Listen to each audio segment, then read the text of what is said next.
There is no heroism in what Mangione did.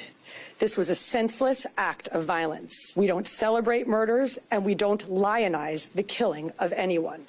And any attempt to rationalize this is vile, reckless, and offensive to our deeply held principles of justice. New York's police chief with strong words this afternoon after an outpouring of support for the killing of United Healthcare CEO outside a hotel in Manhattan. The suspect, Luigi Mangione, is still in custody in Pennsylvania.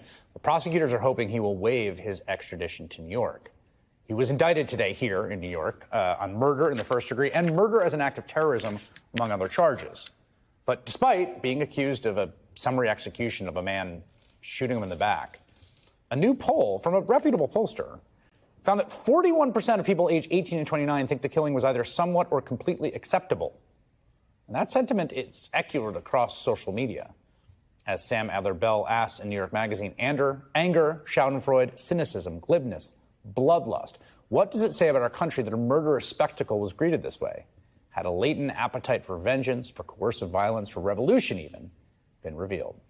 Sam Adler-Bell, contributor to New York Magazine and co-host of the fantastic podcast Know Your Enemy, joins me now. Great to have you here. Hi, it's great to be here. I really liked what you wrote because I've been thinking about the story a lot. I have truly struggled and wrestled with how to talk about it and think about it. It's hard to talk about it. It's scary to talk about it on live TV. It is. It is. Well, I think the reason is that, and I'll just start with this, is that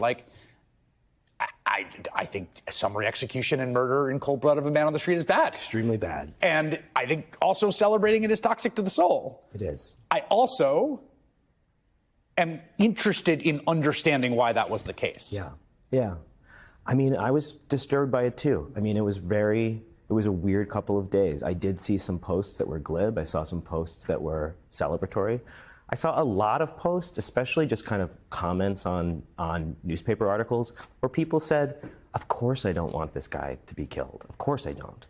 And also, I'm very concerned about the healthcare system. Somehow that was ignited in people, and that's just a fact. It did happen. Well, I think there's so many layers here. So one of them is, to me, the era of social media and that kind of glibness and distance we have where I mean, particularly images out of Gaza, some of the truly most horrible things I have ever seen in my life. Worst thing I've ever seen in my life. Just on repeat. And I think, and there's a school shooting yesterday in Madison, that there's a kind of desensitization, a darkness that's happening. Well, there's one thing about that I wanted to say is that I think there was a treatment of this like, oh, we never do this. We never do this thing where we go online and argue about whether someone is worthy of execution. But actually, it happens online every day. That's like an online ritual. I follow people on the left for the podcast. I follow a lot of people on the right. I see people justifying summary execution all the time, whether it's a vigilante, a police officer shooting somebody mowing down a protester, or yes, a civilian in Gaza or a civilian in Israel. I see this online all the time. So it's kind of an American pastime to go online and argue about who is worthy of life and who is deserving of death. So I didn't really feel that this was opening up some new, totally surprising thing.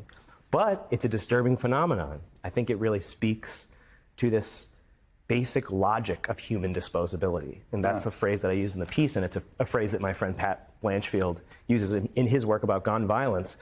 We have kind of conceded unknowingly, unconsciously, sometimes consciously, to a system where certain lives are grievable and worthy, and some are not.